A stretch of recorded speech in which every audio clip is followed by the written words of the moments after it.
Becky. Thanks so much. Great to be with you. So we're going to launch right in. This book had its genesis in a study that we decided to do. We got really curious about actually the question: can leaders really articulate what great leadership is, and how might we study that? And so we wanted to get a street level view on leadership. In other words, how do senior leaders talk to other senior leaders in one of the more intimate conversations that they have, which is providing feedback to each other about what works and what doesn't. Now, we have a large assessment business that we call the Leadership Circle, and we have about 150,000 leaders that we've assessed over the years, and that gives us about 1.5 million surveys. And so we decided to do something that I haven't seen done. It may have been done, but we haven't seen a study like it. We looked at our written comments, and I'm not going to get into all the data on how we sorted it, but we did a major sort. We looked mostly at senior leaders around the world, levels 1 through 3, and read their written comments. We sampled for what we call high creative and high reactive. We also did the middle groups, which we won't have time to talk about today, but we sorted our norm base database into 4 groups, about 28% on one end, 28% on the other. One we call really high reactive and low creative. The other high reactive, low creative, high creative, low reactive. Those were the 2 groups that we sampled. And then we read their comments, and the difference between the two just blew us away. Now you can see the 2 profiles. We sorted for this. You can see how different they are. In the top half of the circle are scores on what we call key creative competencies, the kind of competencies that result in high levels of leadership effectiveness and business performance. On the bottom half are what we call reactive tendencies or reactive leadership styles. And these are strengths run reactive. They're strengths we go to when we're playing not to lose, when we default usually in fear. And they interrupt creative leadership. So there's a lot of inverse correlation here between the top half and the bottom half. And that's as much as I really want to say about this. This is the lens through which we did our research, and we read the comments of these 2 groups of leaders. Here's the data. First thing that blew us away. So what you're looking at here are the top 10 most commented upon strengths. We call them endorsement scores. Most commented upon strengths for high creative leaders. Their scores are on the left. The corresponding scores for the high reactive group are on the right. Now, this is the top 10 list of the things that are most described as what makes great leaders effective by other senior leaders. This is not us saying this, right? So now just a word. Bob, you talked about the top levels of leadership. So just a little context here so you know what you're looking at. When we talk about level 1, level 2, and level 3, our primary database is made up of leaders inside of businesses. There's also leaders from or other organizations, not-for-profits, government, etc. Inside of business, we're dealing with level 1, which is the CEO and his or her direct reports, level 2, and the level below that, the direct reports to the CEO, his or her direct reports, and then sometimes 4 down. That's the majority of what we looked at here. We're still working primarily in hierarchical systems. And so the hierarchy is still alive and well, not necessarily always effective. And we're looking at the top leaders inside those organizations and the way that their either boss or subordinates or peers or those that work around them actually look at their leadership and what they see as effective or ineffective. So just to give you a sense for these scores, these are not exactly percentages, but you can think about them that way in the interest of time. So if there were 100 leaders in each of these 2 groups, strong people skills was the top of the list for the high creative group. Almost 80% of them had at least 3 or more people say, this person is really strong on people skills, compared with the reactive group, about 28. And so if you just look down the list, you can see strong people skills, visionary, team builder, personable, approachable, leads by example, passion and driven, good listener, develops people, empowers people, positive attitude. So, and on these strengths, creative leaders were 2.3 times more endorsed. In other words, there were 2.3 times more comments about these skills for creative leaders versus reactive leaders. And just look at leads by example, for example, 49-7. Team builder, 61-18. Good people skills, 78-20. I mean, these are huge differences. So when you look at the leaders on both sides of that equation, one side being high creative, the other side being high reactive, we've got the lowest quartile in least effective leaders and the highest quartile in the most effective leaders in the way that we measure leadership and the work that we do. What showed up for us is that the difference between these two leaders, and you can see it in the scores that Bob just gave us, is literally night and day. I mean, there's the difference is there is no comparison. The other piece in here that was fascinating for us when we first got the results back in the study was that we were surprised that we were surprised. So what really was more stunning for us than anything else is that, Bob and I have been in the development business and as a avocation and occupation, the majority of our adult lives. And a significant portion of what we do with organizations and leaders is work with them on those things that make them more effective as a leader, as a collective leadership. And we were surprised how surprised we were. We did not expect it to come out as strong on the people skills as it did. Yeah, and so you got 6 out of 10 of the top 10 most commented upon themes for strengths in the high creative group were people related. One very general category where they said really good with people, and then they even broke it down into themes of good listener, develops people, empowers people, personal, approachable, and so on. So people skills carried the day here. And that really surprised us because we've been looking at it through a quantitative lens for years. And when you do that, we have measures on relationship, we have measures on high achievement, results, focus, and vision, so stuff like that, and strategy and so on. And that high achievement scores has always carried the day. It's like more highly correlated, even though relating scores is very highly correlated to effectiveness. Achieving scores are higher. And when you put them in a regression equation and you look at which one is explaining most of the variance, relating or achieving, it always is achieving. And so, but when you ask leaders to describe what really works, it's people, followed by passion, vision, and integrity. Well, and there's an important element of this, right, that is worth noting here. One, this group of leaders have primarily, and we wanted to study senior leaders, those that are at the top of organizations. They've made it through the gauntlet of succession, made it through the gauntlet of experience. They've surfaced to the top of the organization. So these are leaders that are extremely talented. They're leaders that have been getting results for years. They're looked to as the most capable leaders, and they can describe with accuracy, clear accuracy, what it is they believe is most effective when it comes to leadership. Doesn't necessarily mean that they all know how to do it or that they're showing up as effective as others are, but they can describe with accuracy. And we came to the conclusion in here that actually we understand what really great leadership is.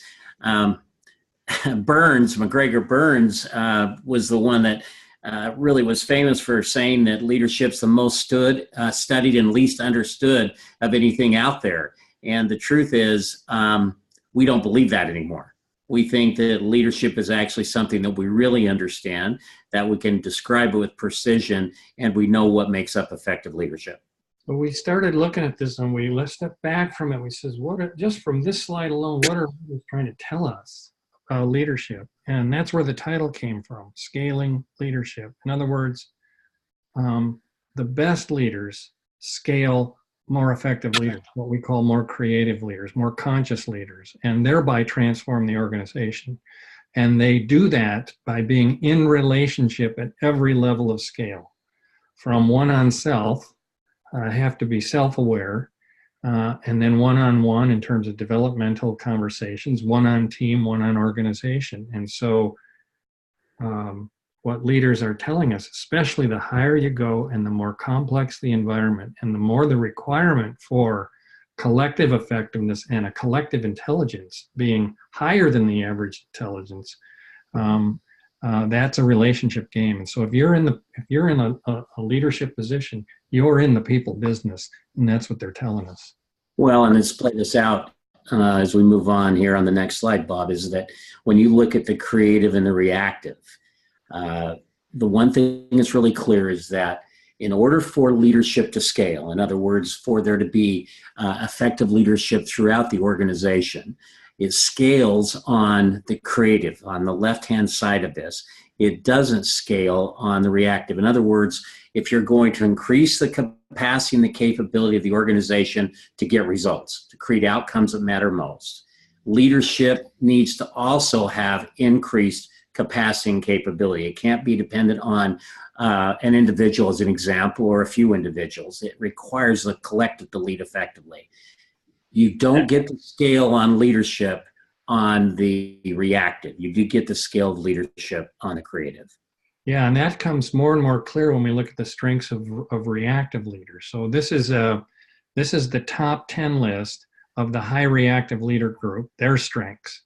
On the right-hand side are the high reactive leader scores. On the left-hand side is the scores for the high creative group on the same skills.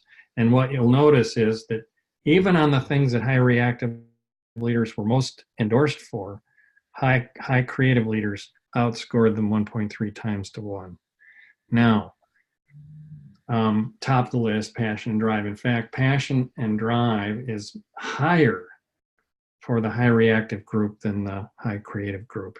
That's really curious, and we don't have time to unpack all that today. But when you get into the sub-themes, and they identified 40 strengths as major themes and 37 liabilities as themes, and then sub-themes under that. This was what the researchers did. And when you look at the sub-themes under passion and drive, it becomes clear that reactive leaders are more ambitiously driven, whereas creative leaders are more service-driven. In other words, service of self and putting others in service of my ambitious agenda versus serving what matters most and what the organization's trying to create together. And so is it possible to be too driven, too ambitiously, excessively ambitious? We think yes, and we're seeing some measure of that here. They're strong on vision and strategy, not as strong as the creative group. And then the rest of the skills, for the most part, are more technical and brilliant. So you see things like brilliant intellect, creative and innovative, strong technical domain knowledge, and so on. And so this is what reactive leaders are leveraging. And when we did another sort on this, and we said, we actually looked at what are the we've been looking at what are the biggest gaps, what are the biggest differences between these two groups. Then we sort of got curious, well, what are the smallest differences? Or where do high reactive leaders outscore high creative leaders? And we found, so that sorts to the bottom of the list. And when we looked at that part of the list, we went, oh my gosh, 6 out of the top 10 strengths for high reactive leaders are either no or little gap, or they might outscore creative leaders just a little. And they're circled on this graph. Let's play that out for a minute on what this is titled, which is non-differentiating strengths. These are table stakes. For leaders that are operating at this level in the organization, they've got to bring this with them, and they've honed it over the years of their leadership, regardless of how long that is, sometimes short-term, other times long-term. And those thematic strengths and passion and drive all the way through to creative and innovative literally are table stakes. You don't get in the game at this level of leadership without them. But once you get there, they don't differentiate you. They just allow you to be in. Think about that for a minute. These strengths, however towering and however foundational, and essential. Do not differentiate the strongest leaders from the weakest leaders, the most effective from the least effective. They're required, but they don't differentiate effectiveness in leadership. That's just stunning. I'm going to reiterate this, Bob. Strongest leaders, most effective and least effective within the same talent pool. So we're talking about leaders that are operating as the most senior, the top of the organization.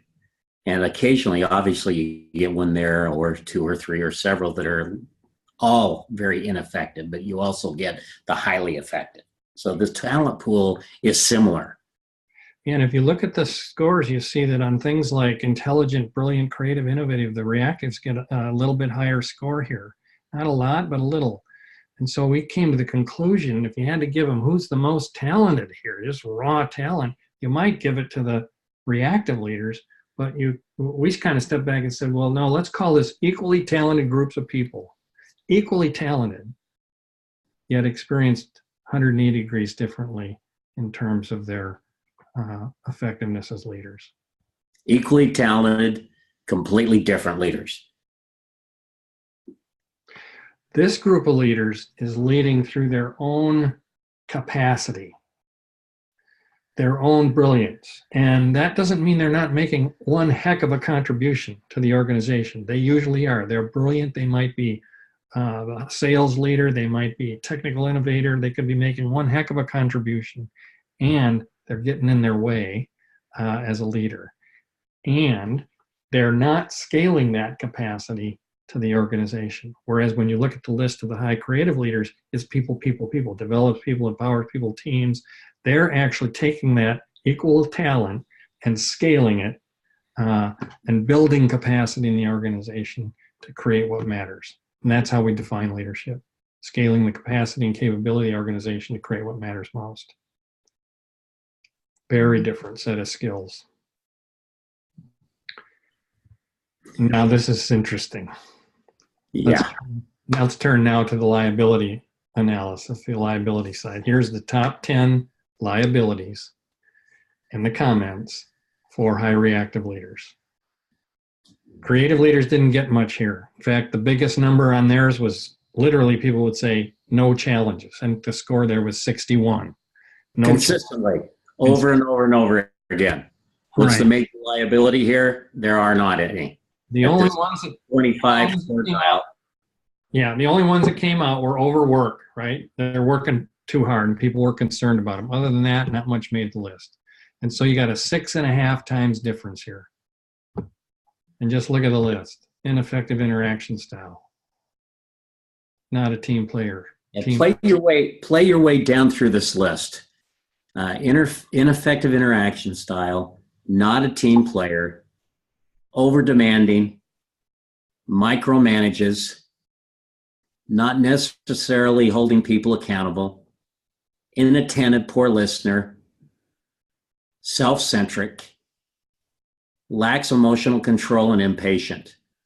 And when you start to put those all together, many of us have had the experience of working with or for a leader that possesses one or more of these liabilities as a leader, and it completely shifts the game of our experience at this thing called work.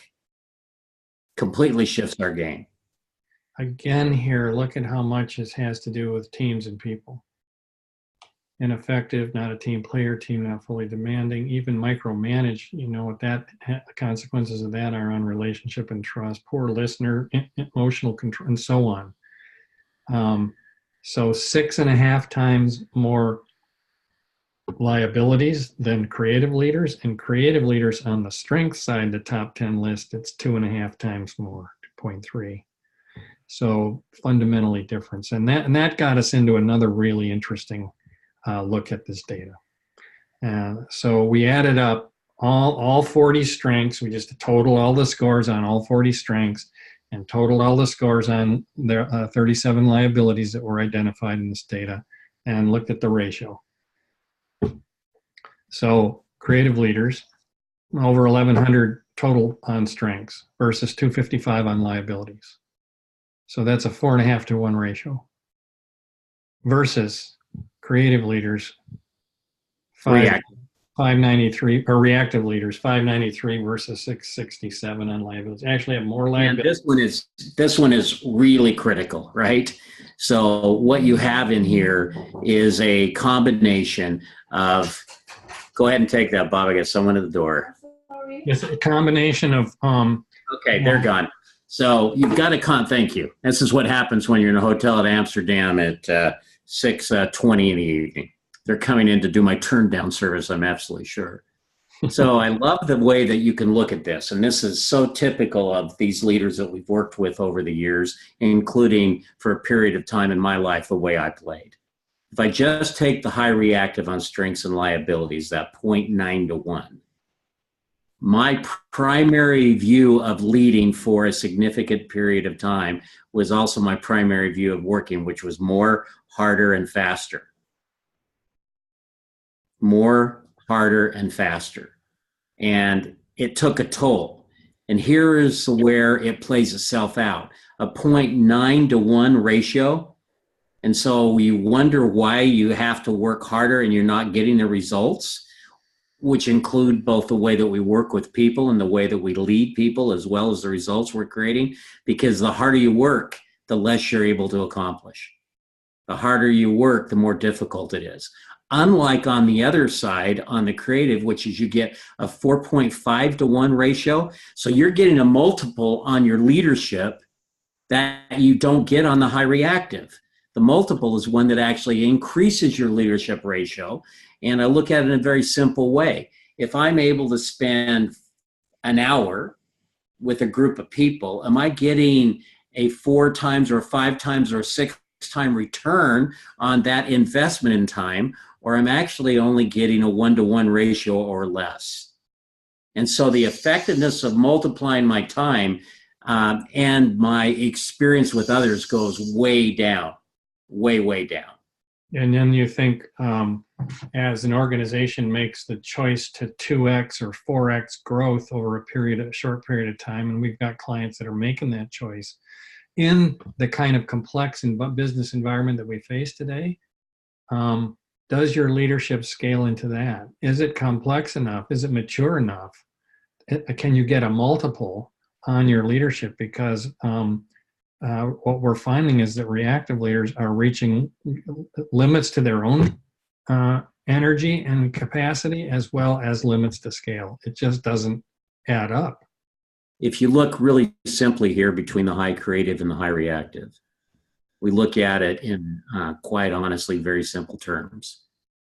Sometimes there's similarity in results if we're talking bottom line results, but the difference is always this: better results at less energetic cost. The costs associated with the high reactive versus the cost associated with the high creative is literally night and day. Better results, less energetic costs, less negative impact on both the leader, him or herself, as well as those that he or she is responsible for. Yeah, and so we looked at this another way, and we put the list side by side, and this again blew us away. So on the right-hand side, you see the liabilities for high reactive leaders, and on the left-hand side, you see the strengths for high reactive leaders. And in the top 10 list, it's literally a 1-to-1 ratio. All the way across the board. So the net in here, if you look across our clients globally, where we talk about the canceling effect, is that often we have the high reactive leaders taking those non-differentiating strengths or the major strengths that they have, this is all strength-based, and canceling them out. Though they actually cancel themselves out. They get tapped out and they cancel themselves out. And so just if you read back and forth, now the data wasn't organized this way, but we just listed them and said, just it's interesting to read back and forth. You go, well, this person's really passionate and driven, but ineffective in their interaction. Well, they're visionary, but not a team player.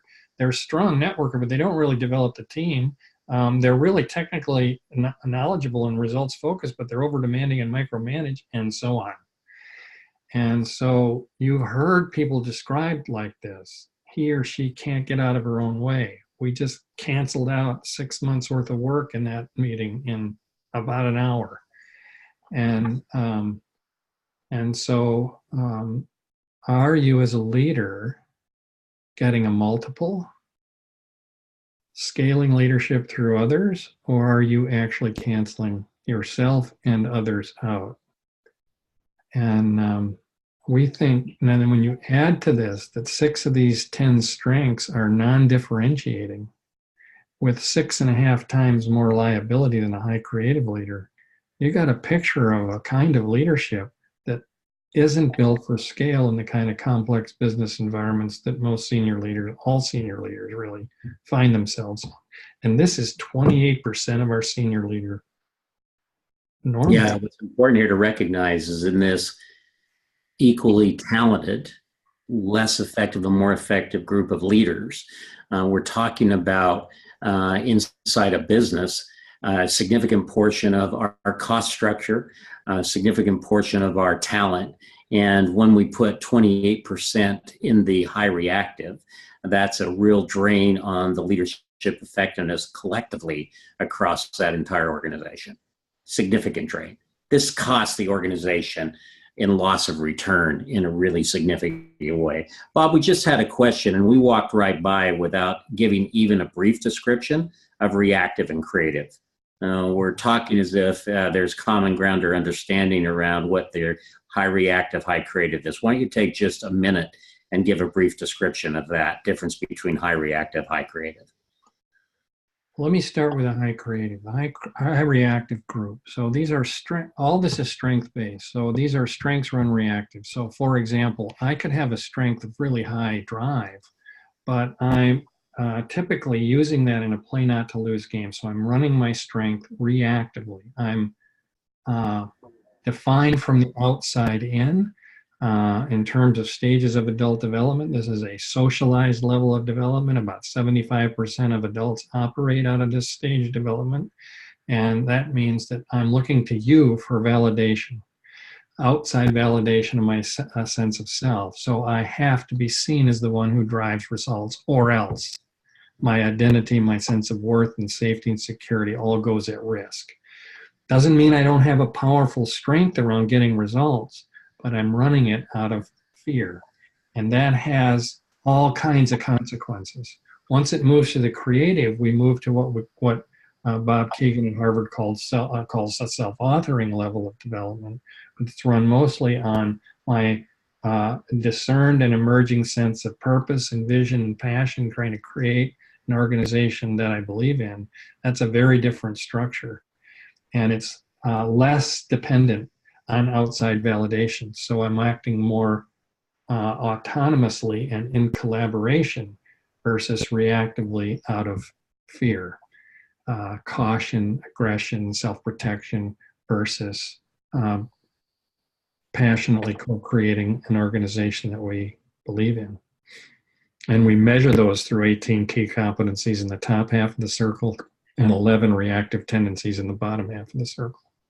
So if you take the primary reactive, primary creative, primary reactive is just a very quick repeat, is driven from the outside in.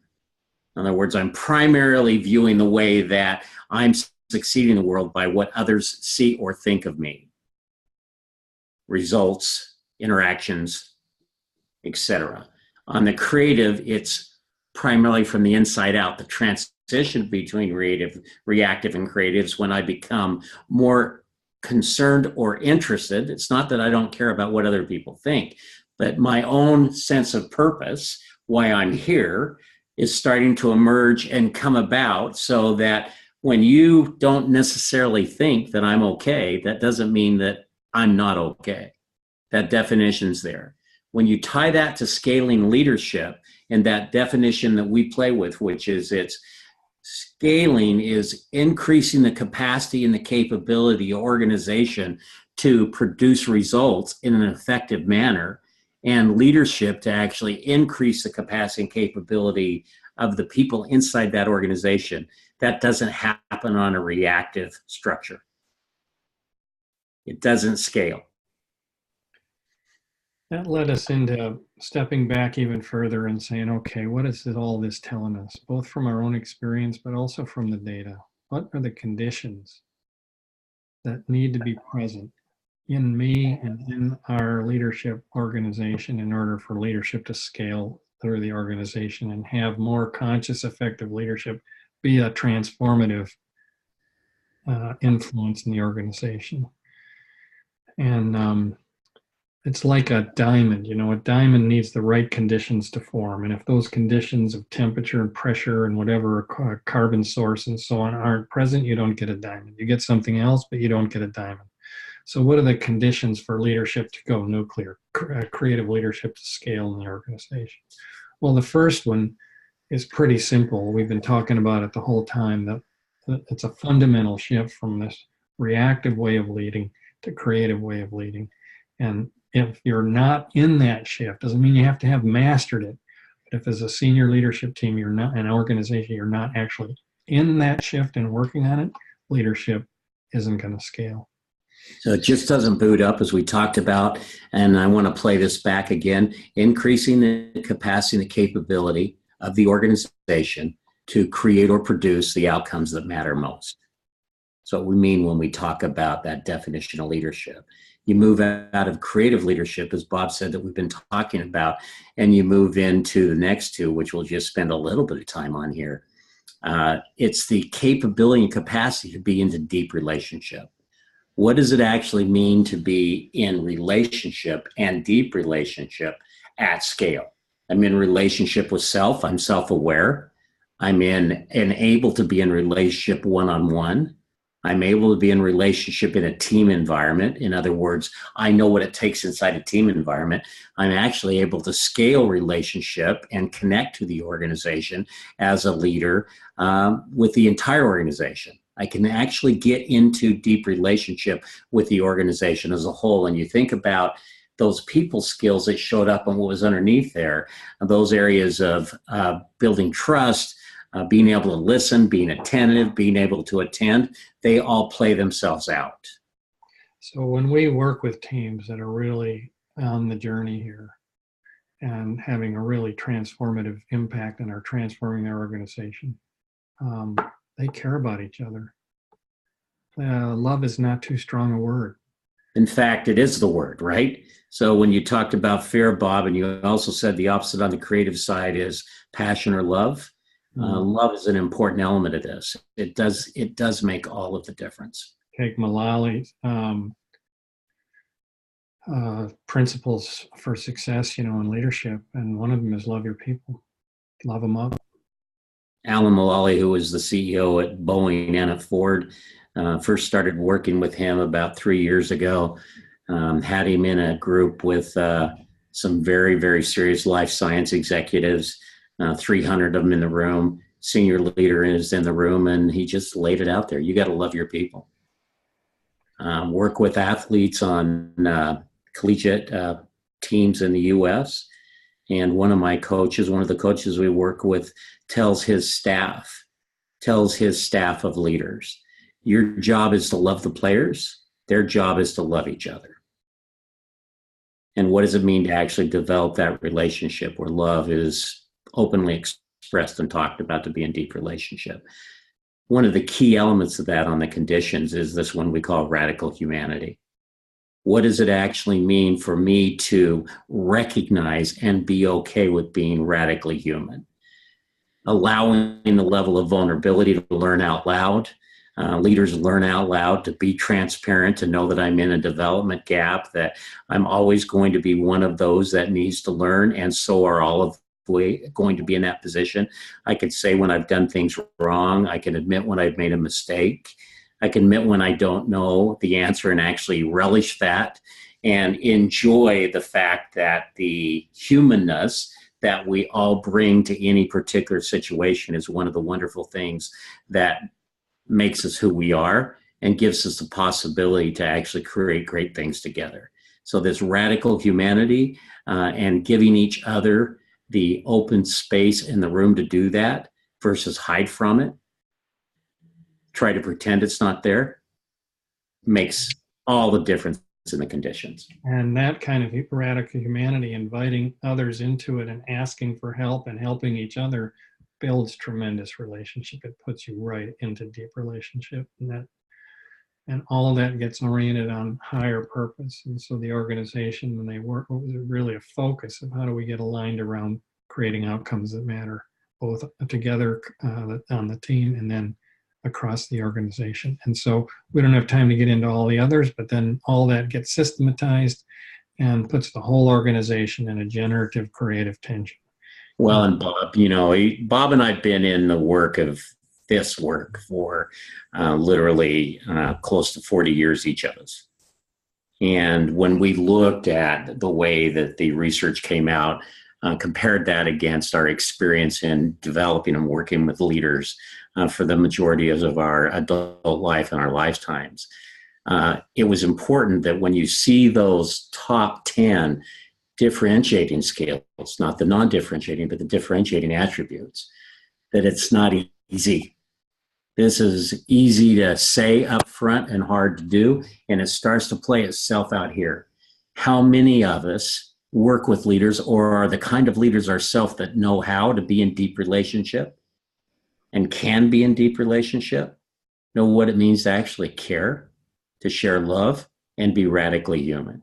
So this is an ongoing developmental journey just to deal with the conditions in and of itself. It puts us right in our development gap, the things that we want to learn and need to learn in order to be the best human beings we can be, the best people that we can be.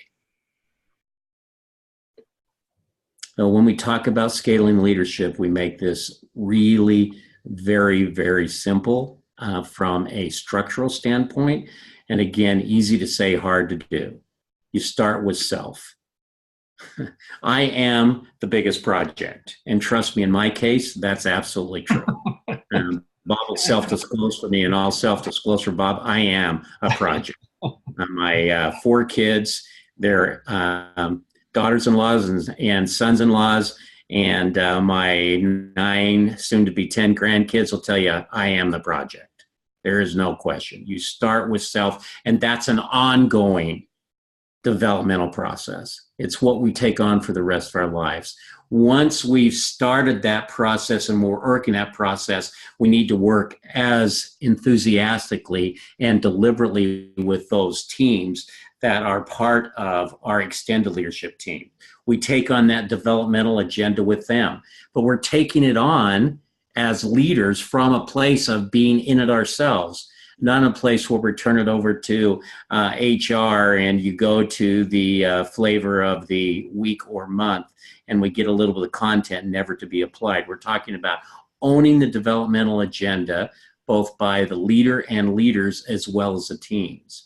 And once we've really got that moving along and these all go in parallel, then we work with the extended leadership team, building that leadership system. Tomorrow morning, Central European time in Barcelona, Spain, we'll be working with 200 leaders from a large organization that happen to be the extended leadership team of this business that operates in 120 countries and is very serious about scaling up the effectiveness of their leadership in order for them to be able to meet the purpose in the world that they've all declared for, which has to do, quite frankly, with feeding the population of the globe.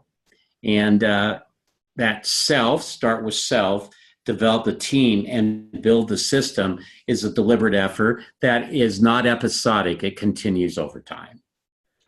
We'll wrap up with this one thing. And one of the things that emerged for us, we work out of what we call a developmental perspective, but underneath these different levels of leadership effectiveness is an emerging or maturing operating system, internal game that we're also developing. The move, as we talked about, from being socialized outside in to inside out, so on. And so when we step back and we look at all this data and we came to the conclusion that we're working with equally talented groups of people experience very differently as leaders. Equally talented people, one able to scale their leadership and the other in a canceling effect. We rethought the Peter Principle. In other words, the Peter Principle, right? You're promoted to your highest level of incompetence, right? Kind of reach your peak and that's it. And it's a dismal prognosis. Well, one that took, I mean, Dr. Peter was the one that came up with it. The research was done in the 60s. Came out of this research. Then they decided they'd write a satire book on it. Well, it so spoke to people about the way things are inside hierarchical organizations that people reach their highest level of competence. It then became what Dilbert did on the Dilbert principle, for those that remember. But it resonated. So you think about the Peter principle being that we rise to our highest level of incompetence is not a real compelling way to think about my life. And we came to the conclusion it obviously, competence and incompetence are important. We believe it has much more to do with hitting your cap of development. Where am I at any given stage of time in my life on my own development? And the organization and or the leader will never exceed in success the level of conscious leadership or development of that individual or the collective leadership. Organization cannot outperform its leaders, and the leader cannot outperform his or her level of development. This is a developmental issue. Yeah. And we've avoided development forever. We try to avoid it. And so we've reached the level of complexity of our inner game, and it's no longer matched to the complexity of the challenges we're in, and that puts us in a development gap. And leaders today cannot not be in one. And so development isn't a matter of competence. More often than not, development becomes the business imperative. If it was, all the skills training we've been doing for the last 50 years actually would have had incredible results and really worked. It's an inside game to the outside. Competence and consciousness have to surface together. Hey, Bob, and everyone, I'm going to sign off. I'm one of those that gets considered in that category of road warrior. I'm a little old for that, but Bob keeps urging me on. And as my partner does it, I'm in. So I'm going to go fly to Spain. I loved being able to speak into this work, and thank you so much for taking some time with us. Becky, thanks for setting us up. Of course, it was so great to have you, and I'm challenged in so many ways. At this point, we're going to transition to taking some questions from those of you who are attending today, and we would love to have you put those questions in the chat. As a reminder, you can put the questions in chat to all attendees and panelists so that the whole group can see and interact about those. Bob, I saw some questions early on coming in about this idea of passion and drive. I'm trying to scroll back to find those questions. Yeah. If you are someone who had a question about passion and drive and want to type that in again, we would love to see it. Yeah, so Paula, we had a couple of people, Paula and Jan, both wanting some clarity about how you attribute the passion and drive results. Well, let me just speak into that. First of all, our researchers did say it was, in many cases, difficult to parse out the nature of passion and drive. They use those words and so on. You could see some in the nuance of the reactive leaders that it was much more ambitiously driven versus in service of what the organization is trying to accomplish. And then they did have some subscales. So one of them was egocentric, for example. Reactive leaders had scores in the 20s. They were creative leaders 0. Servant leadership, creative leaders in the 20s, they're reactive leaders 0. In service of self, higher versus in service of the organization. Creative leaders were more in service of the organization versus service of self, and so on, and reversed for reactive leaders. So the difference in the motivating drive was very different, and it reminded me of Kaplan's book, a senior researcher at the Center for Creative Leadership years ago, wrote a book called Beyond Ambition, where he said, hey, one of the gifts of senior leaders is they're really driven, but you can be excessively so, and that has real consequences. And I think that's what we're seeing here. So, Bob, I see a question here from Jennifer. She's wondering if you can give us a definition of generative tension as it relates to leadership. Yeah, it's the gap between your aspiration and your current reality. So Robert Fritz talked about this, Peter Senge talked about this, creative tension, structural tension, Viktor Frankl talked about it in terms of neurodynamics, the will to meaning versus, where I am in my life and what I'm about in my life. Prahalad at U of M, strategic intent. This is a structure where you're clear and telling the truth about here's what we're really after and here's what we really got. And that happens individually and it can happen collectively. And when you're deliberate and honest about that and can have really courageous and direct conversations, one on self, one with others, and on organization, you create a generative tension, the natural tendency of which is for current reality to move toward creating what matters most. And we see great leaders putting themselves in that tension, their teams in that tension, the whole organization in that tension. It's a force that resolves, tension seeks resolution by creating what matters. Thank you. That's helpful. And Jennifer, if you have any follow-up questions, you can feel free to put those in the chat as well. Bob, I'm going to go off the questions from our attendees, although there are more coming in for a moment, because one of the things that we didn't get to in the earlier discussion is what you're learning about women in leadership as a result of the research that you're doing. And I really want to hear more about that. Well, if you look at this image, this is a lot of sacred geometry in this image, which is the brand for the book. There's the yin and the yang in it. And the first surprise in the data was in our norm base, we have 38% women, especially in our senior levels of our norm base, about 38% women. So roughly 60-40. In the high-reactive group of leaders, when we just did the sample, representative sample, there were only 28% of the high-reactives were women and 54%, I think, of the high-creative group were women. So if you just step back and say, wow, in our sample, women make up 38%, but in the high-creative group, it's 54%. In the high-reactive group, it's 28%. Right away, you start to say, wow, women are more representative in the high creative group. And we see about 15 to 20 percentile points difference in scores, creative and reactive, women scoring about 15 percentile points higher than men. And so, and when you look at the written data, and it's so relational, you're starting to get something really, really significant about leadership, and that's that it needs to move more to the feminine. Mm-hmm. We need to balance the masculine and the feminine, hence the imagery here. And women are making a huge contribution to that in the way that they're showing up as leaders and not being valued as they should.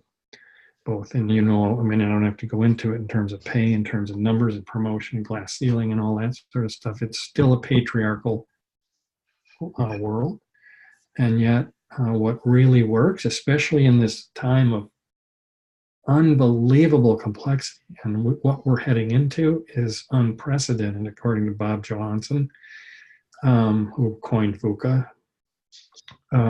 It's going to take a high level of collective effectiveness and intelligence to meet that much constant disruption and have the organization thrive.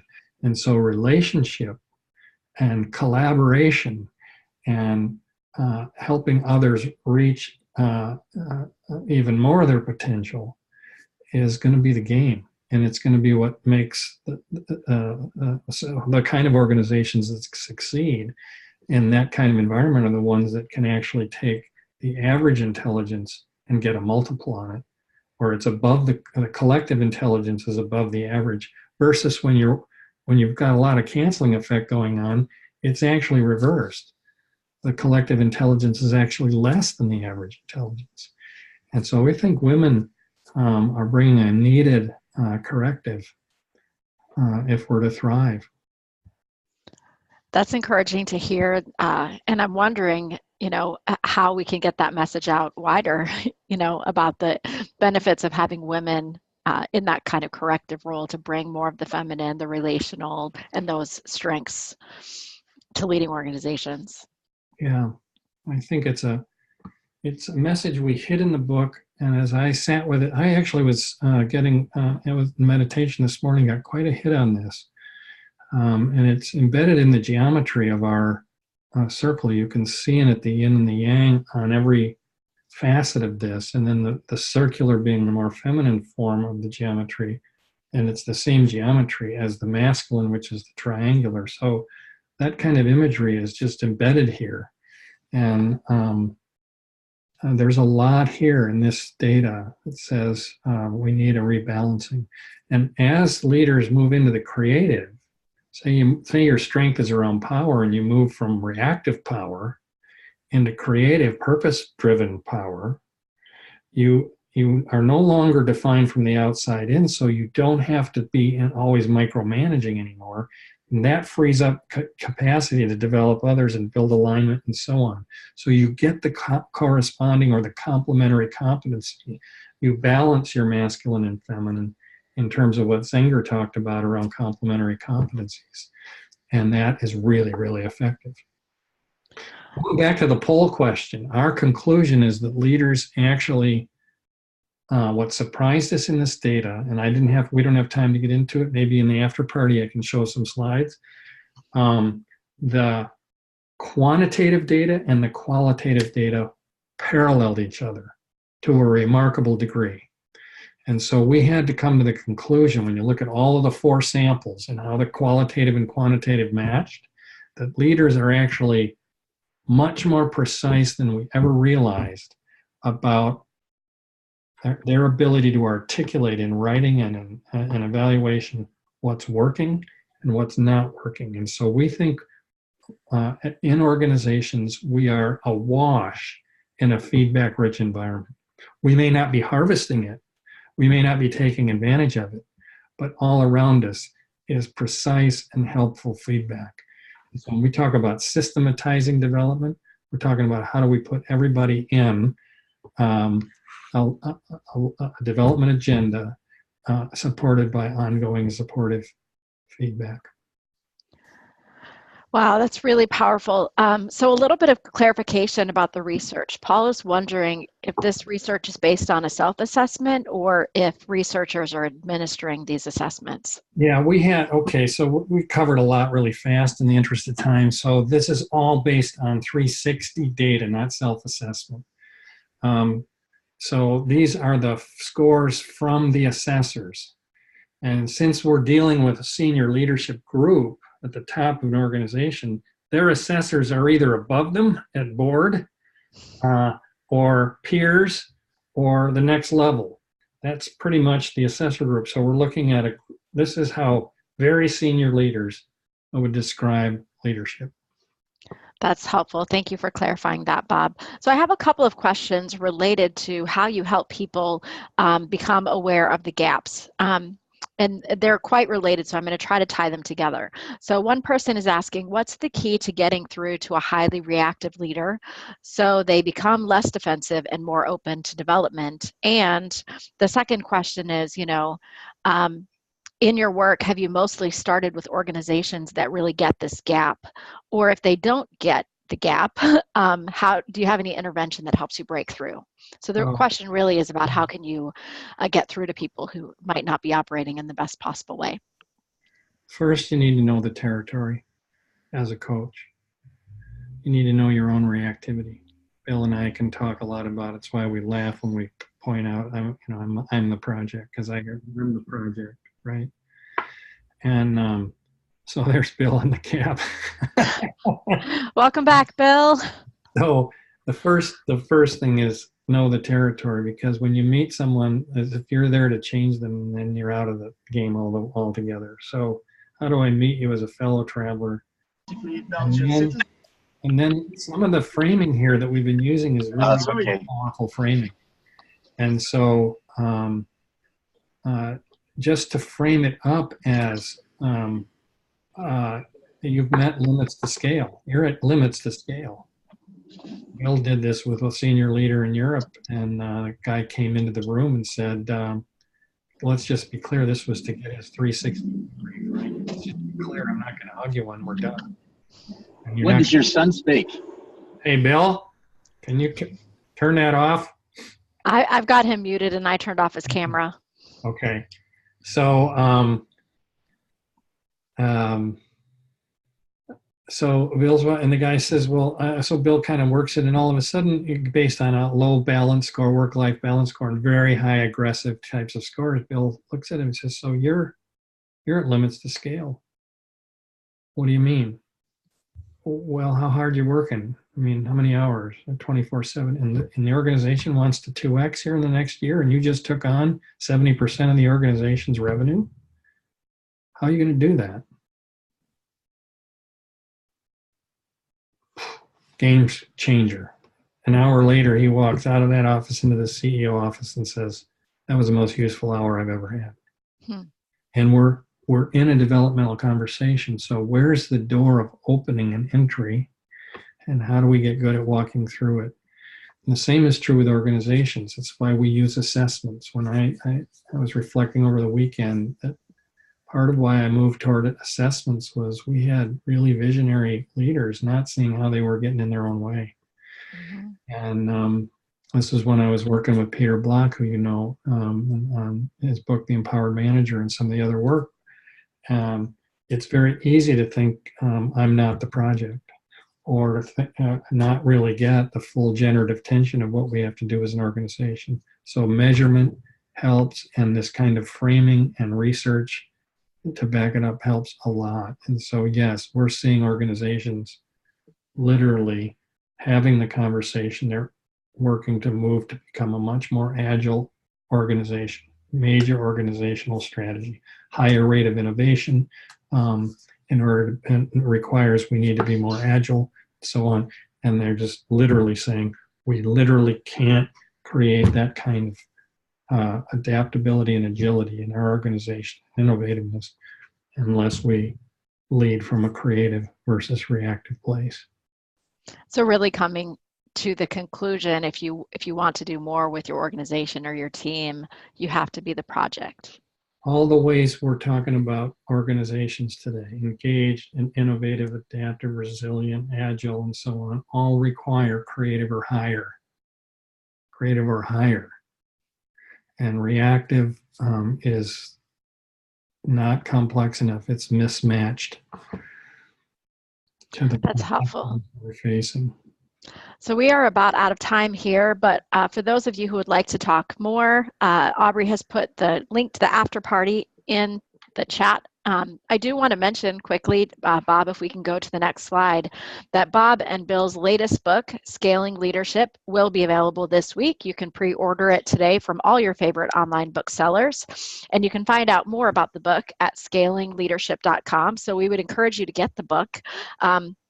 There's so much to learn from this research. Yes. We covered a fraction of what's in this book. So really encourage you to go get it. We're excited. For sure. You'll get to read all about the research and the nuances and think about how you can apply this to your own organization. And we certainly encourage you to get the book today. We will be sending out follow-up materials with the recording and with the slides. And we would welcome those of you who have additional questions or want to dig deeper with Bob to click that link and join us over at the after party. Thank you so much for your attention and energy. And Bob, thank you so much, you and Bill, for being willing to share your research with our group today. You're welcome. Do I need to do anything to get into the after party? You should have the link, Bob, in your email. Okay. Or you can grab the link here in the chat before I sign off. Do you see it in the chat? You can click, or I'll send you a quick email. We'll meet over there. We'll see you there. Okay. Very great. Take care. Bye-bye.